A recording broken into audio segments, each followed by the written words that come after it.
Stressful day. Yeah. Did we have any like issues? Yeah, we started 10 minutes late because of technical difficulties issues. from not our end, but we got there. We got through it. We did get there. What was the crowd like? Because I feel like the ones I've seen so far. We're on. We're good. Oh, okay. We are recording. Yeah. Welcome to our official interview. Yeah. I feel like the crowds are just there from the start, like ready to go. Yeah, we had people up against the barrier, which is sick, but yeah, I think Melbourne wins out this one so far, just in terms of people getting up and getting into it. Like, obviously, we play early in the day. It's a bit of a task to get people into it. It's a big ask. Yeah, but I think Melbourne wins out this one. We haven't seen the stage you guys are on just yet. What's like the difference in stage setups, state to state? Because that can play a big part. Like this stage 3 and 4, very different vibe to yesterday's ones. They're a little smaller, but I think overall they're kind of the same. I kept getting my lead like caught on the PA wedges at the front. Oh no! You're just singing like this across the that's side. showbiz. I've been there.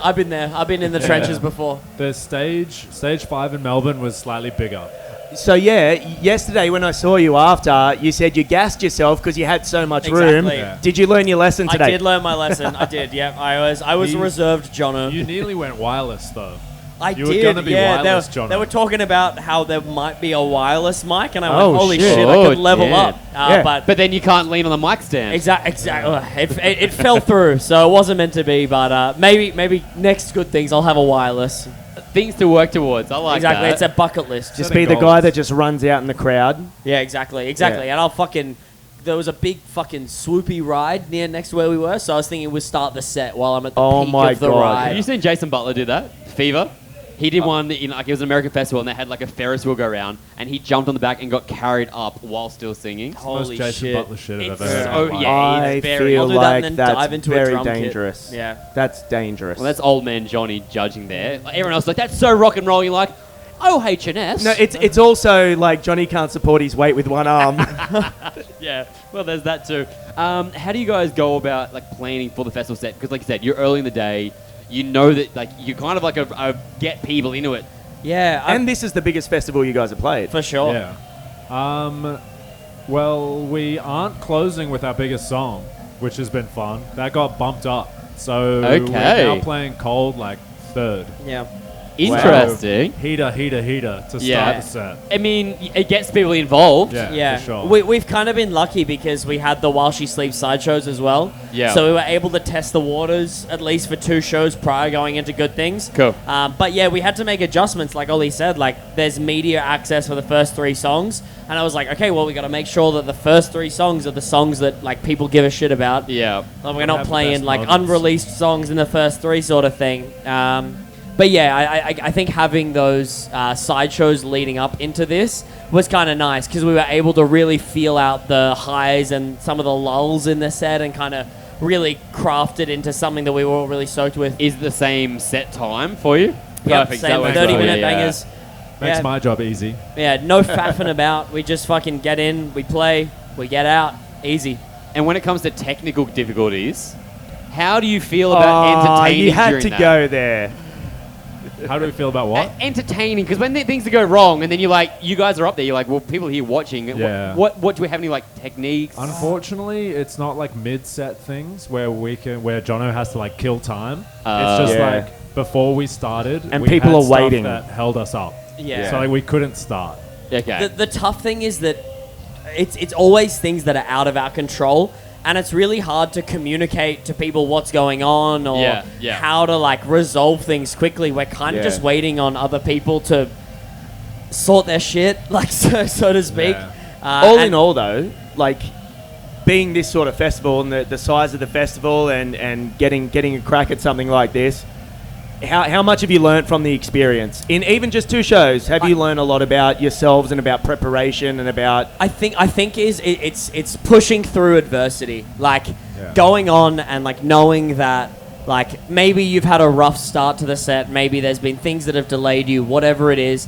The people that are watching your band, like they don't give a shit about fucking XLR cables. They just want to see the band like play really good. And I think it's almost pushing through that like mental state of like shit's fucked, like things have gone haywire, but I still have to really like push, and I have to find it in me to put on a really good show. And I think these shows have been really like eye openers for that, because we've had to do it. Like we've had to kind of put on that face and be like, okay, we know that shit's working as much as we can for us. We're still gonna put in 100% of what we can and hope that people people that enjoy it.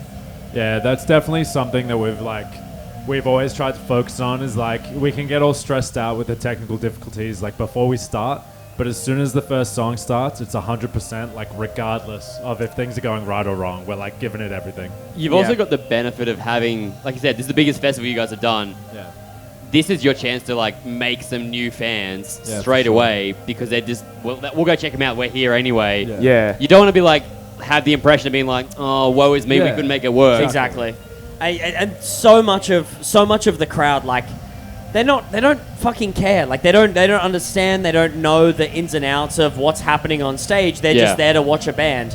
So you like you said, you have to push down all of the nitty gritty and just really focus on what you can do best and try and win over as many people as you can. Also, just for like our own personal enjoyment of the festival. Yeah, like, fully. You just gotta brush it off. Yeah. Just enjoy the rest of the weekend. Like, And showbiz, we've got baby. another show tomorrow. Like, Yeah, exactly. It'll be fine. And you're surrounded by so many great bands and so many great people. There's such a community, like, because this is the first festival that we've been a part of a tour, and the community surrounding it and everyone sort of like hanging out and helping each other out and lifting each other up is so good.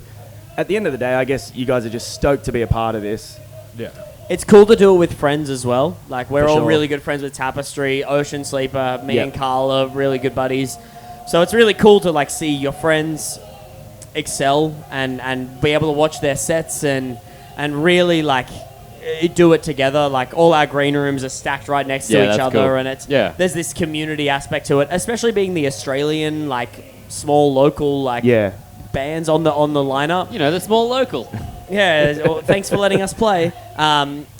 There's a community aspect to it, which I guess you don't really get in many other situations. Like, you're seeing these people and you're all going through the bright and early flights and the hustle, so to speak, of the festival. So it's really cool. We're really grateful to be doing it with not only with each other, but with our friends that get to come along and do it all as one.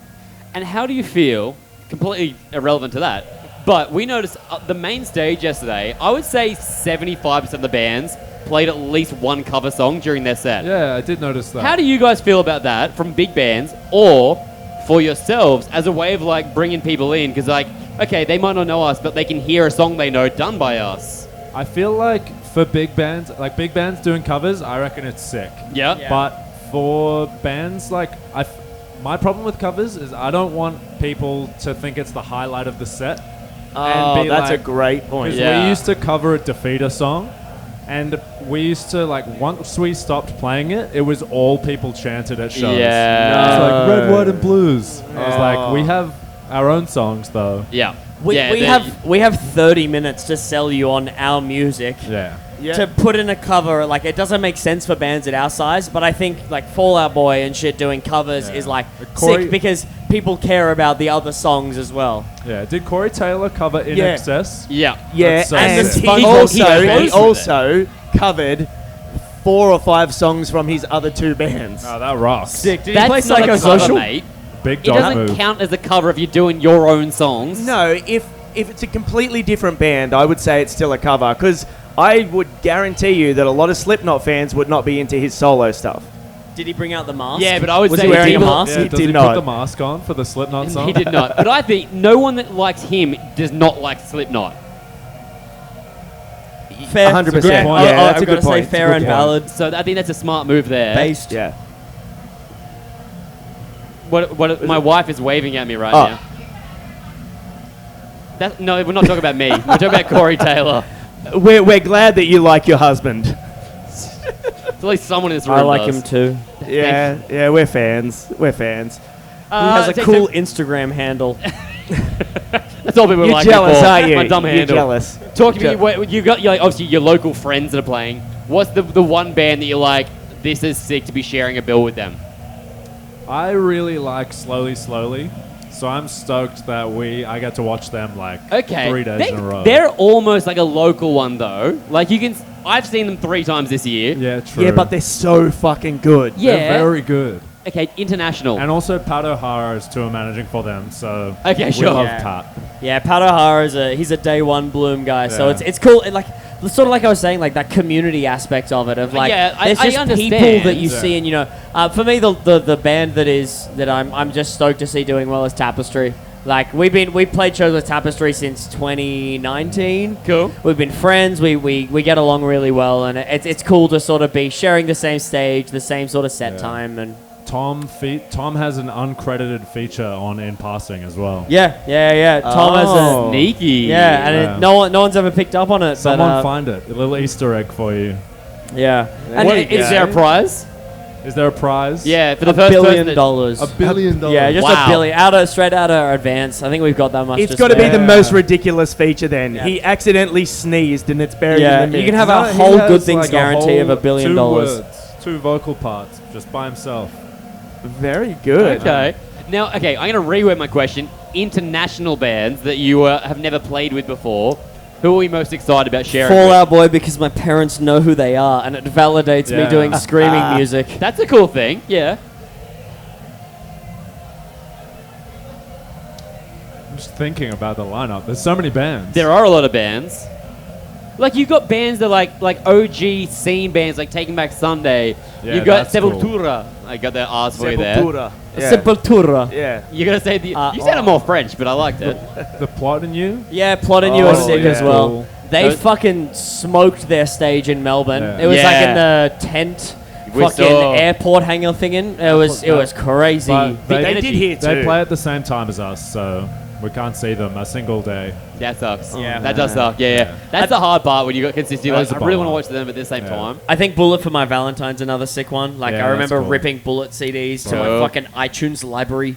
Did you get to watch them yesterday? I didn't. Dude. We had to fly out early yesterday. It was all today. chaos. Can you It's see a them today? given. They're one of those bands that it's a given that they're going to just destroy. But Yeah. they haven't been here for so long, and they had a little bit of time off. And saw them yesterday, and the crowd was just a sea of people, everyone knowing the words, and they absolutely just Yeah. flawless. Yeah. That's Yeah. so Bad. sick. Flawless. Yeah, anyway. they do a good job. I think that's a cool thing with like a festival like this, which is becoming more of like a big day out replacement sort of thing. Yeah. Yeah. There's kind of something for everyone. Whereas Knotfest is great. If you like heavy music, great. But here you can like a bunch of different styles of music, and there's something for you. Yeah. I think that's a really cool thing, and it's cool for bands like yourselves to get to potentially reach audiences that might Yeah. not have found you before. We consider ourselves like extremely fortunate and do not take like the privilege lightly to be part of this sort of festival. Like we know that there's only X amount of slots that they can allocate to those sort of openers, those warm-up bands, and for us to be at a point now where we can be a part of this festival and get to experience, you know, the whole thing, especially, you know, 3 times. Yeah. It's really like we don't take it lightly. Like we know that we're so lucky to be a part of this, and we're so stoked on it. It's also though, it's a testament like to you guys, and not to suck up or anything. Like we're No, obviously suck up a bit. fans. Do Okay, it. I'll suck up a little bit, but it's also a testament to doing what you do and not worrying about what everyone else is doing, because you guys could have gone down other paths easily and followed trends, but you stuck to what you do, and it's paying off. You're getting your dues, you're getting opportunities, you're signing to labels, and man, it's, you know, as Aussies, we always love seeing that happen because it makes the community so much bigger, and you guys deserve it for sure. Thank you. It's that grind set mindset. That's it. You're also appreciating it though. I don't think it's like as you said, it's sharing with your friends. That's the difference. Yeah. It's not like we fucking earned this. It's like this is sick to share this with people. For sure. That's gonna see you go a long way. It's like so easy to get carried away with like what's next. Yeah. So it's like I personally try to like consciously think about like how sick it is, like the stuff that we're currently doing. Yeah. Yeah. It's kind of like the whole technical difficulties things. Like, it doesn't fucking matter. Like, we're here, we're a part of good things. We're doing this thing that, like, when we started a band, we would have never dreamed of doing. Yeah. So, like, to get down in the dumps and, like, oh, this fucking song had XYZ problem, or this went wrong, like, all of that really just, like, washes away when you think about, like, oh, like, we're playing, like, Australia's probably biggest, like, alternative music festival. Yeah. We're a part of it. Our name's on the lineup. Like, Yeah, hell people yeah. are coming in early. They're scheduling their day to come and watch us. Like that kind of makes all of the finicky, annoying things like null and void. Especially like the that. fact that, like, if you're in a band, you've grown up watching bands, and to go in with the mindset and the naivete that, like, this is never going to happen to us, or that it's never going to happen again, I mean, you kind of know it's going to happen at some point, and it's just that learning curve getting through it. Yeah, I was absolutely. a punter last year at Good Things. I came and watched the bands, and me too. that was a fucking great experience. And it's kind of weird to be a part of it because it feels really different being an artist as opposed to being a fan. Yeah. Oh, for sure. It's like you like don't even notice that there's a whole festival going on. Like It's nice as well to be able to like give that experience that you got today. Like push that out, be like, cool. Well, I experienced this. This is what I loved. I know what I can give back to people. That's kind of Yeah. cool. You kind of carried into the set as well. You're like, oh, I remember like XYZ moment from Good Things when I went as just someone who was watching the bands, and you kind of want to like enhance that in your set to give the people something to go, oh yeah, I remember this moment or this thing, and yeah. Well, we're gonna leave it there because we've got a guest who's just joined the interview. Oh yeah. You look really good though. Yeah. Very He's metal. effing metal, mate. Yeah. And we're done. Metal. let's go.